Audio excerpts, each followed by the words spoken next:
أعوذ بالله من الشيطان الرجيم.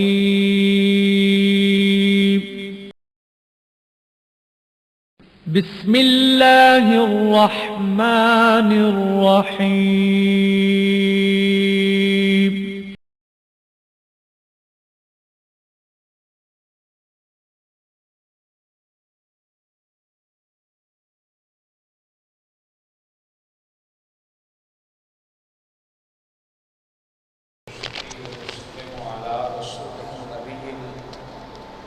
امین المکین الحنین الکریم الرؤوف الرحیم. اما بعد فاعوذ باللہ من الشیطان الرجیم. بسم اللہ الرحمن الرحیم. ولا تقولوا لمن يقتل في سبيل الله اموات بل احیاء ولكن لا تشعرون. صدق اللہ العظیم وصدق رسولہ النبی الامین. ونحن على ذلك لمن الشاهدين والشاكرين والحمد لله رب العالمين. قال الله تبارك وتعالى في شان حبيبه مخبرا وآمرا إن الله وملائكته يصلون على النبي يا أيها الذين آمنوا صلوا عليه وسلموا تسليما. اللهم صل على سيدنا ومولانا محمد وعلى آل سیدنا مولانا محمد وبارک وسلم وصلی علیہ. الصلاۃ والسلام علیک یا سیدی یا رسول اللہ. الصلاۃ والسلام علیک یا سیدی یا حبیب اللہ. الصلاۃ والسلام علیک یا سیدی یا نور اللہ وعلی آلک وصحابک یا خاتم النبیین. بعد حمد والصلاة فی عظمت النبی صلی اللہ علیہ وآلہ وسلم. واجب الاحترام عزت معاب معزز و محتشم سامعین کرام حاضرین محفل، اللہ جل مجدہ جتنا بھی شکر ادا کیتا جائے وہ کم اور تھوڑا ہے کہ جس نے اپنے محبوب کریم صلی اللہ علیہ وآلہ وسلم دی امت دے ایسے گروہ وچ پیدا کیتا ہے کہ جنہاں دی محبت نبی پاک صلی اللہ علیہ وآلہ وسلم دی ذات نال نسبت رکھن والے ہر وجود نال قائم ہے. جو دور اور جس انداز سے بیٹھے ہیں ہر شخص اپنا نقطہ نظر رکھتا ہے، پر جو نقطہ اور عقیدہ انسان دے اپنے وجود اور دل دے وچ سکون اطمینان عطا کرے اور جس دے نال اندر دی کیفیت وچ انتشار نہ آئے اور ایمان برباد نہ ہوئے، وہ نظریہ قبر دے اندر بخشش دی ضمانت ہے. وہ نظریہ قبر دے اندر بخشش دی ضمانت ہے.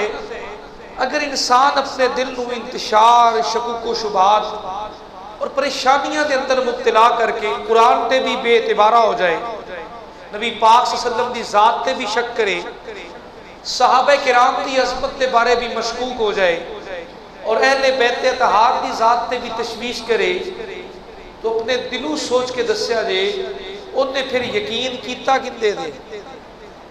انہیں تو یقین دی ساری کیفیت ہی ختم ہو گئی. آج ساڈا جو دور ہے، اس دور دے اندر اسا کیا سودا لینا ہے اور کتنے کو لینا ہے آج تک یہ بھی طے نہیں کر سکے.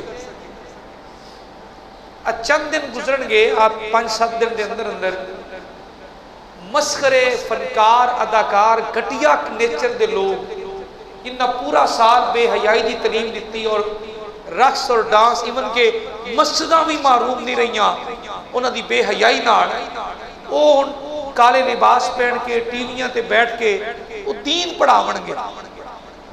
کس قوم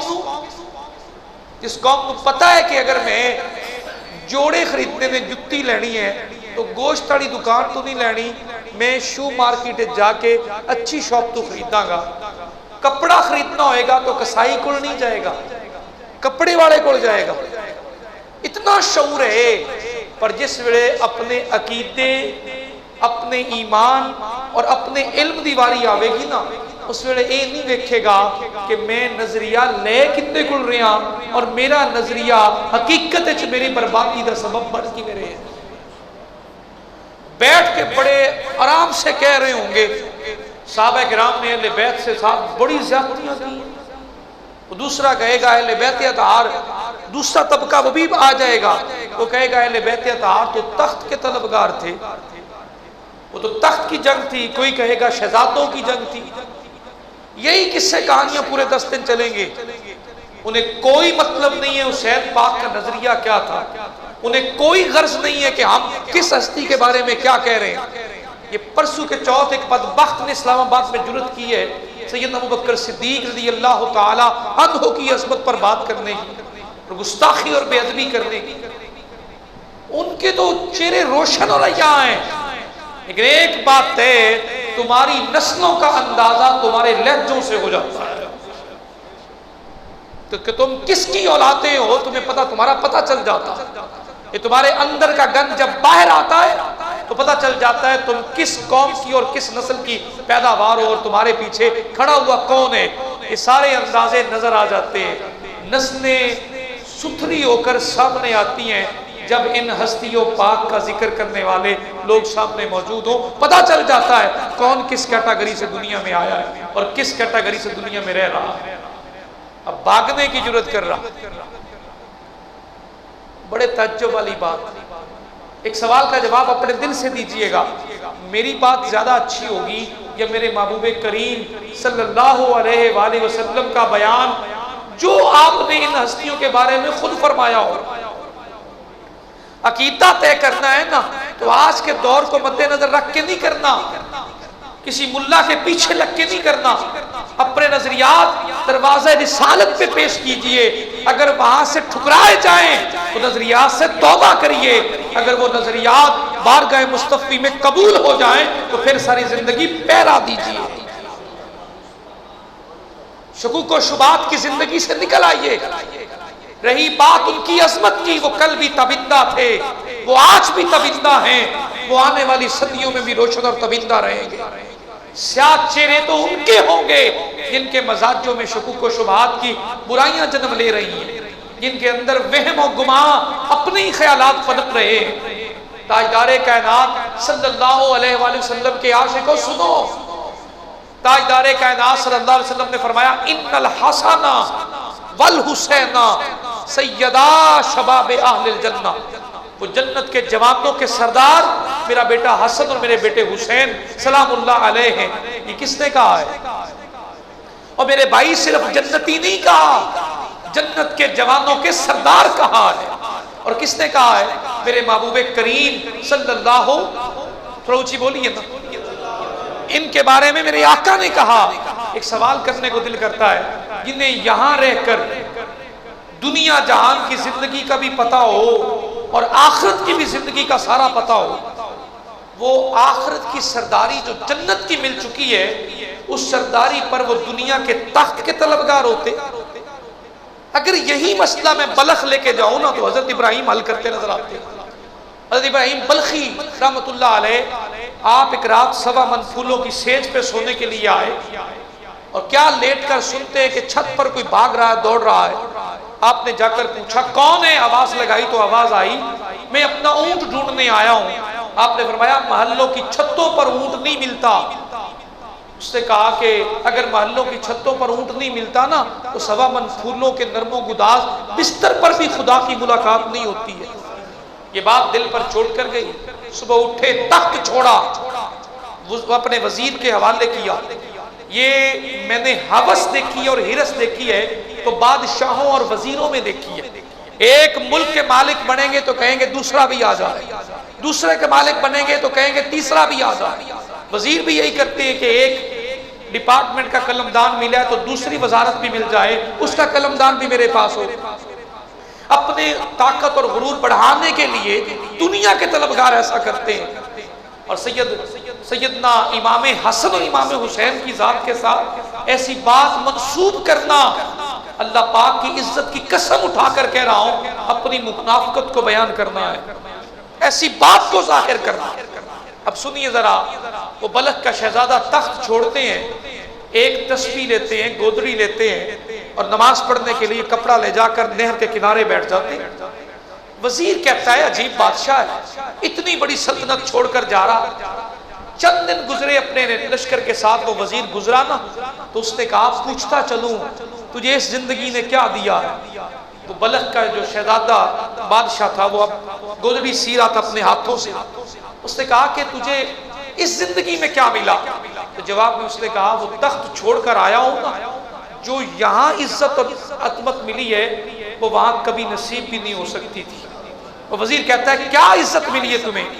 آپ نے جو سوئی سے سلائی کر رہے تھے نا، وہ پانی نہر میں ڈال دیا، اور مچھلیوں سے کہا میری سوئی لاؤ، مچھلیوں سے کہا میری سوئی لاؤ، سب سونے کی سوئیاں لے کے جمع ہونے لگی۔ اس نے کہا مجھے میری اپنی سوئی چاہیے۔ جب آپ نے اتنا کہا تو وہ لوہے کی سوئی لے کر مچھلی حاضر ہوئی، وہ لے لی اور سوئی لے کر پلٹ کر کہا جب اس تخت پر بیٹھتا تھا، ہوس اور حرص کا پیمانہ بڑھا رکھا تھا، تب انسان ڈر کر جھکتے تھے، وہ چھوڑ کر آج رب کے دروازے پہ بیٹھا ہوں نا تو روح کائنات کی ہر شے تابع ہو گئی۔ یہ شان ہے خدمتگاروں کی۔ سردار کا عالم کیا ہوگا جن امام حسن کی وجہ سے عزت نصیب ہوئی، دین نصیب ہوا، اللہ کی معرفت ملی، اس امام علی مقام کی عظمتوں کا عالم کیا ہوگا؟ جنہیں پرورش ملی میرے نبی کی گود میں، جنہیں نوازا ہے، یونیورسٹی ملی ہے علم والی، تو نے اور میں نے اپنے جیسوں سے پڑھا ہے، اور جب امام حسن اور امام حسین کو دیکھتے ہیں تو انہوں نے باب العلم کے پاس بیٹھ کر علم کی بلندیاں حاصل کی ہیں، مدینہ العلم کی صحبت میں رہے ہیں، جنہیں دنیا اور جہان اور آخرت کی ہر شے دکھائی گئی ہے، جو اس روئے کائنات میں رہ کر سردار جنت کے بنے ہوں، انہیں جوڑے پہنے ہوں تو جبرائیل جنت سے لے کر حاضر ہوں، جنہیں دنیا میں بتایا گیا کہ یہاں تمہارے لیے اتنا کچھ کافی نہیں ہے جو تمہیں مل گیا، لیکن جو آخرت کا درجہ ہے وہاں ساری حکمرانی آپ کی ہے۔ جنہیں بچپن سے سکھایا گیا ہو وہ اس تخت کے لیے جائیں گے۔ کیا وہ عاشق نے شعر لکھا ہے جس تخت کے لیے یزید نے اتنے ستم کیے، وہ تخت تو میرے حسین کے قدموں کی دھول ہے، سلام اللہ علیہ۔ ان کے غلام تخت چھوڑ کر مقام اور مرتبے پا گئے۔ تخت کی حرص اسے ہے جو دنیا کا متلاشی ہو، اور جو خالق کا ہو جائے اس کے لیے تخت کی کوئی ویلیو نہیں ہوتی، اور یہ تخت پہ بٹھائے جاتے ہیں پھر اتارے جاتے ہیں۔ اللہ جنہیں اپنے مقام محبت پہ بٹھا لے انہیں مرنے کے بعد بھی نہیں اتارتا، ان کے مزاروں پہ بہشتی دروازے کھلوا کر لوگوں کو بلواتا رہتا ہے۔ وہاں نکالے نہیں جاتے، وہاں ہٹائے نہیں جاتے، جنہیں بٹھا دیا جائے پھر انہیں اس مقام پر ہمیشہ کے لیے قائم رہنے دیا جاتا ہے کہ تم میرے ہو گئے، یہ مقام آپ کا ہوا۔ اب چلیے ذرا سیدنا ابوبکر صدیق رضی اللہ تعالیٰ عنہ کی جانب۔ یہ تو حضرت امام حسین پاک کا مرتبہ ہے نا، جن کے بارے میں کہا جاتا ہے کہ تخت کے لیے گئے تھے اور جنگ تھی شہزادوں کی، یہ وہاں سے کلیئر کر دو۔ دوسرے چلیے دربار سیدنا صدیق اکبر کی بارگاہ میں۔ آج کوئی کچھ کہتا ہے ان کے بارے میں، کوئی کچھ کہتا ہے، ایک بات اپنے دل میں بٹھا دیجئے، جو میرے نبی نے کہا ہے رہتی دنیا تک وہ رہے گا۔ یہ جو باتیں کرنے والے یہ مرتے رہیں گے، ختم ہوتے رہیں گے، سرکار کا فرمان ہمیشہ روشن رہے گا۔ میری آقا نے فرمایا، ذرا غور کریے، آقا نے کیا فرمایا؟ آپ نے فرمایا یا ابا بکر انت فی الجنہ۔ کسے کہا؟ سیدنا ابوبکر صدیق رضی اللہ تعالیٰ عنہ۔ ادھر جنتی جوانوں کے سردار بنایا، انہیں جنتی بنایا۔ جب سیدہ کائنات کو دیکھا تو فرمایا میری بیٹی فاطمہ جنتی عورتوں کی سردار ہوگی، اور مولا کائنات کو دیکھا تو فرمایا جنت میں جانے والوں کو سند میرے مولا علی دیں گے۔ یہ کلمات سنیں تو حضرت ابوبکر صدیق رضی اللہ تعالیٰ عنہ نے مبارک دی، بھائی علی جان آپ کو مبارک ہو، اللہ کے رسول نے جنت کی سند آپ کے ہاتھ میں دی ہے۔ اس پر آقا نے پلٹ کر جواب دیا مولا کائنات نے، آپ نے فرمایا بھائی صدیق آپ کو بھی مبارک ہو، مجھے میرے محبوب نے فرمایا ہے علی جنت میں جانے کی سند اسے دینا جو میرے یار حضرت ابوبکر صدیق سے وفا کرنے والا ہے۔ بتائیے ذرا، ان کو دنیا کی طلب تھی۔ جب آپ خلیفہ بنے نا، سنیے، خلیفہ بنے، وقت کے حاکم بنے، تو ظاہر ہے جو کہتے وہ ہوتا۔ نبی پاک صلی اللہ علیہ وسلم کے دنیا سے تشریف لے جانے کے بعد جتنے فتنے آپ کی سلطنت میں کھڑے ہوئے ان کو اپنی دانائی، اپنی حکمت اور اپنے شعور کے ساتھ جس طرح سیدنا ابوبکر صدیق رضی اللہ تعالی عنہ نے سلجھایا، دنیا میں تاریخ کی کوئی ایسی نشانی نہیں ملتی ہے، کوئی ایسی کہانی نہیں ملتی۔ ایک زکوٰۃ کے مرتد کھڑے ہو گئے، دوسرا قرآن پاک کو ختم کرنے والے آ گئے، اور تیسرا مسیلمہ کذاب جس نے نبی ہونے کا جھوٹا دعویٰ کیا، ادھر بھی نبی پاک کا نام لینے والے حضرت ابوبکر صدیق رضی اللہ عنہ کے ساتھ اور اللہ اکبر کے نعرے لگانے والے، بدبخت مسیلمہ کے ساتھ بھی اللہ اکبر کے نعرے لگانے والے۔ اب فرق کرنا مشکل ہو گیا۔ عرض کرتے ہیں سیدنا صدیق اکبر کی بارگاہ میں آ کر کہ ہم کیا نعرہ لگائیں جس سے ہمارے نعرے کا اور ان کے نعرے کا فرق ہو جائے؟ آپ نے فرمایا اللہ اکبر کا نعرہ لگانے کے بعد کہا کریے یا محمد، خبر ہو جائے کہ یہ محمد والے ہیں۔ اور آج بھی نعرہ رسالت لگا کر اعلان کرتے ہیں کہ ہم رسول اللہ والے ہیں۔ یہ صحابہ کی سنت پہ چلتے آ رہے ہیں۔ اتنی بڑی سلطنت کے مالک اور حاکم ہو، اور گھر کا حال اس جنتی خلیفہ کا، اچھا جن کی رعایا خاتون جنت حضرت امام حسن، حضرت امام حسین، مولا علی المرتضیٰ جیسی ہستیاں ہوں، تو خلیفہ بھی تو جنتی ہے نا، سبحان اللہ، خلیفہ بھی تو جنت ہے، جنتی ہے۔ اب سنیے ذرا ہوا کیا۔ سیدنا ابوبکر صدیق رضی اللہ تعالی عنہ نے گھر آئے اور گھر آ کر اپنی بیوی سے کہا، زوجہ سے کہا آج میٹھا کھانے کو دل کر رہا ہے۔ بڑی پیاری روایت، میٹھا کھانے کو دل کر رہا ہے۔ آپ کی زوجہ نے جواب میں کہا گھر میں اتنا اناج نہیں ہے، اتنا رزق نہیں ہے کہ میں میٹھا الگ سے بناؤں آپ کے لیے۔ حاکم تھے نا، دو لفظ بولتے تو میٹھا حاضر ہو جاتا۔ آپ خاموش ہو گئے۔ چند دن گزرے، میٹھے کی پلیٹ سامنے آئی۔ اس جنتی خلیفہ کے گھر کا حال، جو دنیا میں اللہ کے رسول نے جنتی بنایا، وہ ہستی پلیٹ دیکھی تو یہ نہیں کہ کھانا شروع کر دیا، فوراً پوچھا کہاں سے آیا ہے؟ تو جواب میں زوجہ نے کہا میں نے ایک مٹھی اناج کی کم کر کے رکھتی رہی، اتنا جمع ہو گیا کہ میں نے دکان پہ جا کر میٹھے کا سامان خریدا، آپ نے کھانا نہیں کھایا۔ اٹھ کر سیدھے بیت المال میں تشریف لائے اور آ کر کہا میرے گھر میں جو اناج بیچتے ہو نا، ایک مٹھی کم بھیجنا، پھر بھی میرے گھر میں رزق میں کوئی کمی نہیں آئے گی۔ چاہتے تو ڈھیروں کے ڈھیر جمع کر۔ وہ دنیا کے طلبگار تھے، انہیں ہوس تھی دنیا کی۔ یہ وہی ہستی ہیں جن سے مال مانگا جاتا ہے، اور دروازہ رسالت پہ لانے سے پہلے دیواروں سے سوئیاں ڈھونڈ رہے ہوتے ہیں۔ وہ دنیا کے طلبگار تھے، انہیں اہل بیت پہ برتری چاہیے تھی، انہیں ان سے دشمنی چاہیے تھی۔ جب دروازے رسالت پہ پہنچے تو پوچھا گیا گھر میں کیا چھوڑ کر آئے ہیں؟ آپ عرض کرتے ہیں حضور اللہ اور اللہ کے رسول کو چھوڑ آیا۔ آج کے دور میں بیٹھ کر ان مسخروں سے سنیں گے ہم دین؟ جب دین لینے کی باری آتی ہے تو ان ڈرامہ بازوں سے نہیں۔ مفتیان اعظام، سچے دور کے عالم جن پر اللہ اور اللہ کے رسول کا کرم ہے، ان کی مجلسوں سے بیٹھ کر علم لیں گے تو عقیدہ بھی محفوظ رہے گا، آخرت بھی سنور جائے گا۔ جس دور میں ہم بیٹھے پتہ نہیں ہم ڈھونڈ کیا رہے ہیں، ہم نکالنا کیا چاہ رہے ہیں، ہم اس میں سے ختم کیا کرنا چاہ رہے ہیں۔ میں کئی بار پہلے بھی عرض کر چکا ہوں، آج بھی شامل کر رہا ہوں، ہم گھر والا کسے کہتے ہیں؟ جسے بیٹی دے دیں اور جس سے بیٹی، تھوڑا اونچی بولی ہے، انہیں گھر والا کہتے ہیں نا۔ ہاں ایک جملہ اور چل رہا ہے، در والا اور گھر والا، وہ تو نبی کے در والے ہیں اور گھر والے۔ آپ گھر والا کہتے ہو جسے بیٹی دے دو اور جس سے بیٹی لے لو۔ جن کی شہزادیاں میرے نبی کے نکاح میں تشریف لائیں، ام المومنین ہوئیں، وہ ہستیاں گھر والے ہوئے یا در والے ہوئے؟ بڑے تعجب والی بات ہے۔ اور جن کے نکاح میں میرے آقا کریم کی دو شہزادیاں آئیں، غنی کائنات سید عثمان غنی رضی اللہ تعالیٰ عنہ، کیا وہ گھر والے نہیں ہیں؟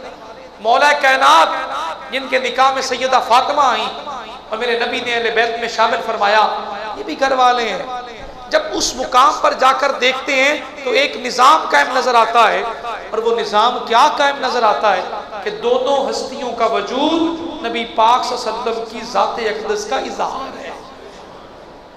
ان دونوں ہستیوں سے آقا کریم کا اظہار مبارک ہو رہا ہے۔ وہاں تو جلوے محبتوں کے نکھیرے جا رہے ہیں، اور دونوں کی مطمع نظر رسول خدا کی ذات ہے۔ سیدنا ابوبکر صدیق رضی اللہ تعالیٰ عنہ سے میرے آقا فرماتے ہیں ایک رات آئے گی میں جگاؤں گا، وہ رات آئے گی جگاؤں گا، بتایا نہیں کون سی رات آئے گی۔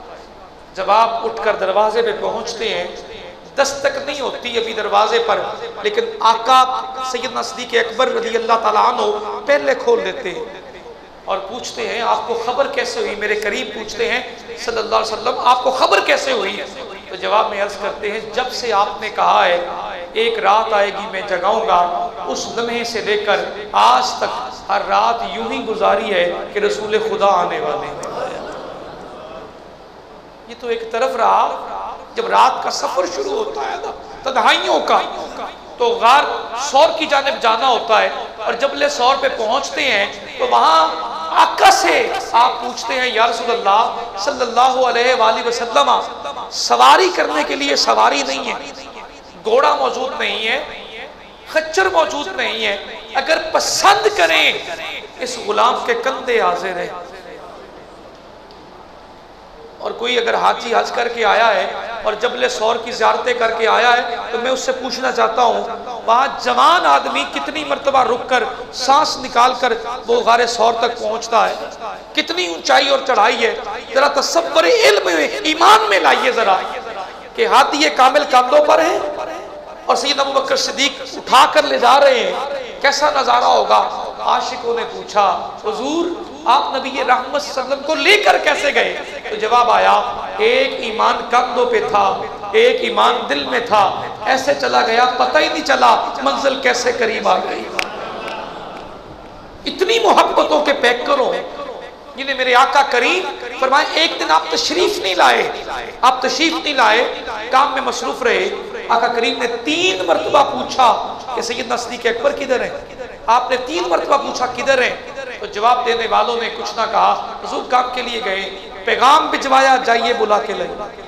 آپ تشریف لے آئے، جب آ گئے تو کہا اے ابو بکر رضی اللہ تعالیٰ عنہ آپ چلے کیوں گئے؟ عرض کرتے حضور کل آپ سیدنا ابو ہریرہ سے کہہ رہے تھے، فرما رہے تھے کہ ابو ہریرہ 1-2 دن کا وقفہ کر کے مجلس میں آیا کر، تو میں نے سمجھا کہ میرے لیے بھی یہ حکم ہوگا۔ آقا کریم کے چشمان مقدس سے آنسو چھلکے اور ارشاد فرمایا یہ آپ کے لیے نہیں تھا، جب تک آپ میرے ساتھ نہیں ہوتے میں اپنے مالک کے دربار میں اتنی محبت سے عبادت نہیں کر سکتا، آپ کا وجود مجھے اللہ کی قربتوں میں سکون عطا کرتا ہے۔ یہ سارے کلمات آپ کے لیے کہے، اور کوئی ان ہستیوں کے بارے میں آ کر ہمیں کہے گا؟ کوئی سنتا ہے تو توبہ کرے۔ یہ جو شکوک و شبہات کی فضائیں پیدا کی جا رہی ہیں تو وہ بھی جنتی، یہ ہستیاں بھی جنتی، انہیں بھی رسول خدا نے جنتی بنایا، انہیں بھی رسول خدا نے جنتی بنایا۔ ہم کون ہوتے ہیں ان کے بارے میں بد زبانیاں کرنے والے اور بد کلامیاں کرنے والے؟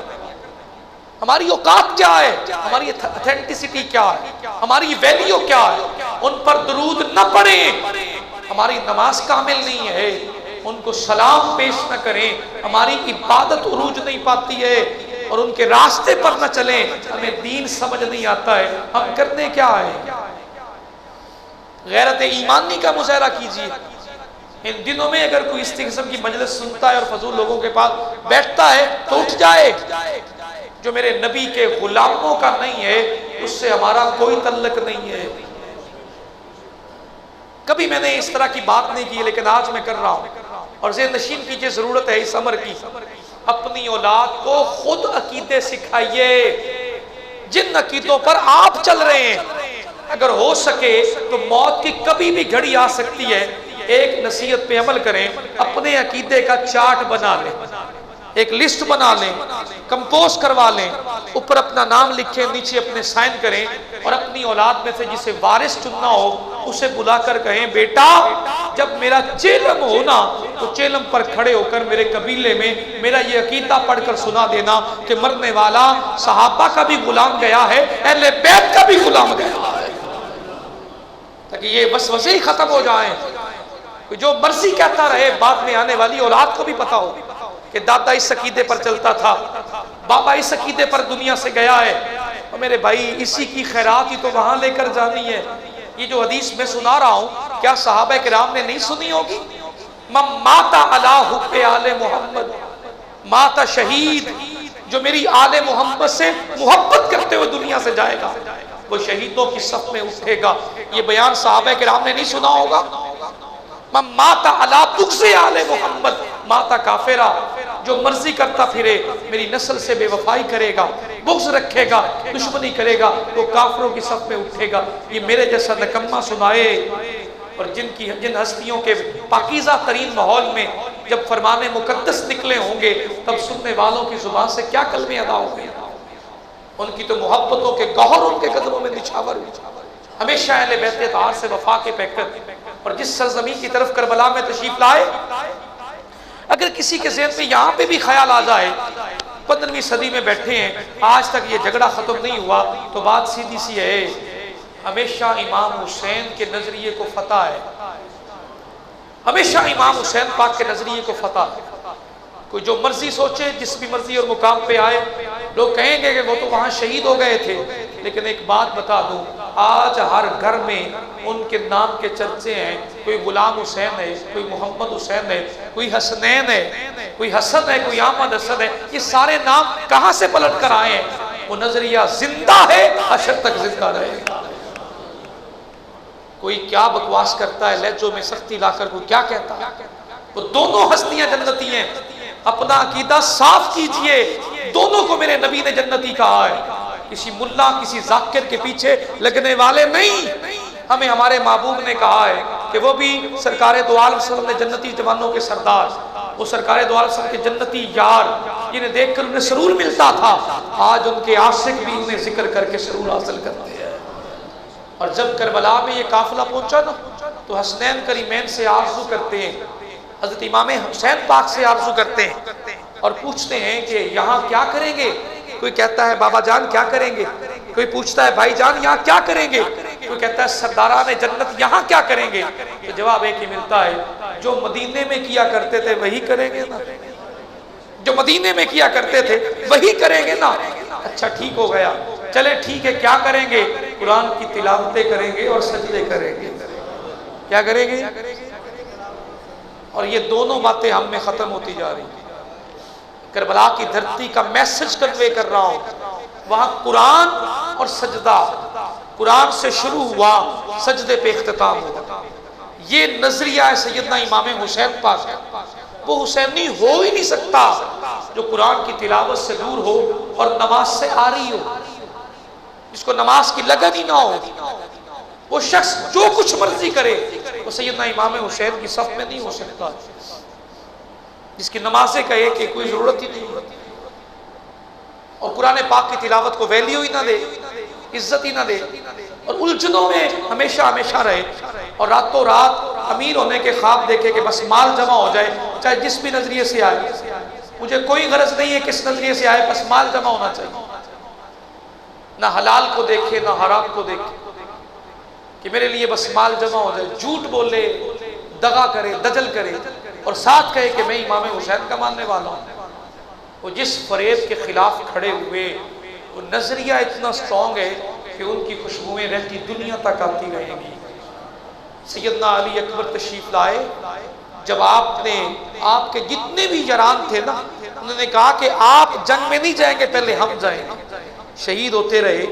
اور سیدنا علی اکبر جو آئے، وہ علی اکبر کرم اللہ وجہ الکریم جن کے لیے خود آقا امام حسین نے دعا مانگی، اور پتہ ہے دعا کیا مانگی؟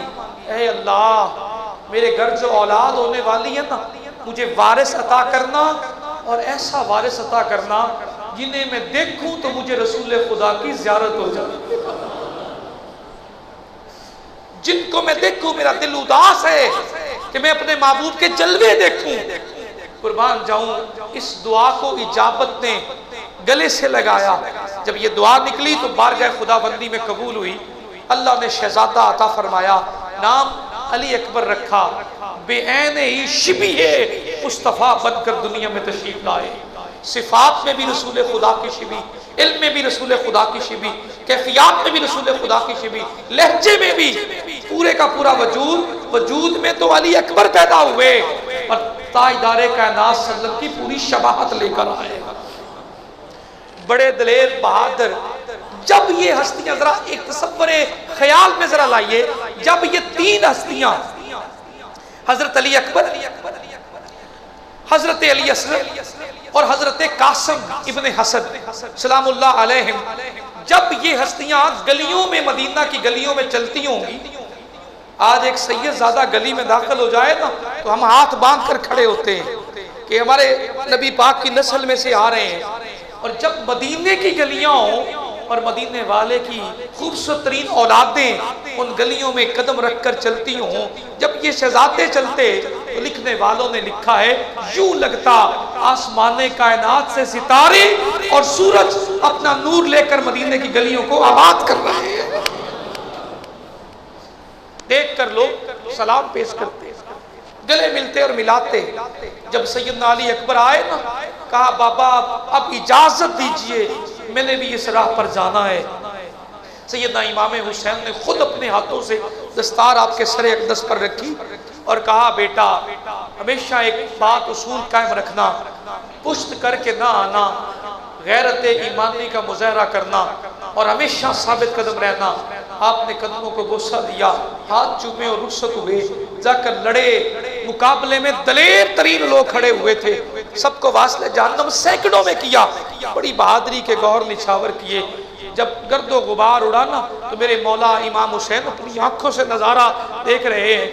آپ کو پتا ہو کہ آپ کی اولاد آپ کی آنکھوں کے سامنے لڑ رہی ہے اور شہید ہونے کے قریب ہے.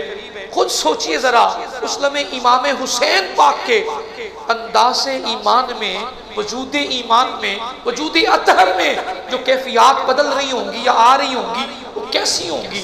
ذرا نظارہ کیجئے نا. جب گرد و غبار سامنے آیا تھوڑی دیر کے لیے پریشانی چہرے پر آئی. گرد و غبار سے ایک سوار کو، گھوڑ سوار کو آتے دیکھا تو قریب آ کر کہا بابا اگر چند قطرے پانی کے پلا دیجئے نا، میں ان سارے یزیدیوں کو صفحہ ہستی سے مٹانے کی طاقت رکھتا ہوں. آپ نے کہا بیٹا فکر نہ کریے، حوض کوثر آپ کے بابا نے ہمیں عطا کر دی. حوض کوثر پہ ہمارے محبوب پانی لے کر انتظار کر رہے ہیں. بس بیٹا تھوڑا وقت اور ہے. حوض کوثر انتظار کر رہا ہے. وہ دنیا کے طلبگار تھے، وہ دنیا کے مال کے طلبگار تھے. قریب کر کے کہا آؤ، بچپن میں ایک طریقہ سکھایا گیا ہے وہی کرتے ہیں. جب ہمیں پیاس لگتی تھی تو ہمارے بابا محمد رسول اللہ صلی اللہ علیہ وسلم اپنی زبان چسوایا کرتے تھے. آؤ بیٹا، وہ ادا بھی ادا کرتے ہیں، یہ سنت بھی پوری کر لیتے ہیں. خشک ہونٹوں سے آپ کو حضرت امام حسین پاک نے تراوت بخشی. گلے لگایا، گلے لگا کر جب رخصت ہوئے تو قریب دیکھا کہ وجود اطہر، وہ نوری جسم جب شہادت کے رتبے پر فائز ہوا، اِنَّ لِلَّهِ وَإِنَّ إِلَيْهِ رَاجِعُونَ، تو کیا کمال نظارہ تاریخ نے کیا. اس امام حسین تشریف لے جا رہے ہیں تو بال مبارک سیاہ ہیں. جب وہ نوری وجود اطہر حضرت علی اکبر اٹھا کر کندھوں پر لا رہے ہیں تو دنیا دیکھ کر حیران رہ گئی کہ میرے امام کے سر اور چہرہ انور کے سارے بال سفید ہو چکے ہیں. وہ اٹھا کر لا کر رکھ کر اس وجود اطہر کے پاس کھڑے ہو کر کہتے ہیں اے اللہ، حسین کی جانب سے یہ تحفہ تیری بارگاہ میں ہے، اسے قبول فرمانا، اور اللہ میرے لیے اور میری آنے والی نسلوں کے لیے ہمیشہ اپنی محبتوں کے انوار نچھاور کرتے رہنا. بس تیری رضا کے طلبگار ہیں. قرآن محفل یہ ان ہستیوں کی شہادتوں کا ذکر ہے. اپنے غلط نظریات سے مت مغلظ کیجیے اپنے دلوں کو، خوبصورت اذہان کو قرآن کی تلاوتوں سے خراج پیش کیجئے.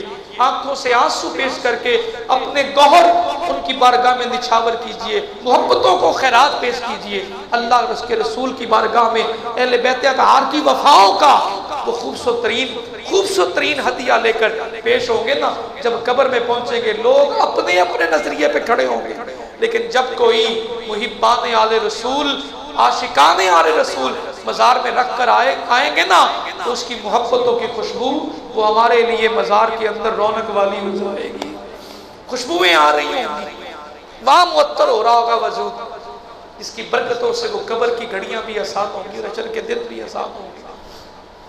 میرے آقا کریم صلی اللہ علیہ وآلہ وسلم نے فرمایا دونوں شہزادوں کو آپ نے کھڑا کر کے نا قریب ہو کر دونوں کو سونگا اور سونگ کر کہا یہ میرے جنت کے پھول ہیں. سبحان اللہ. یہ کیا ہے؟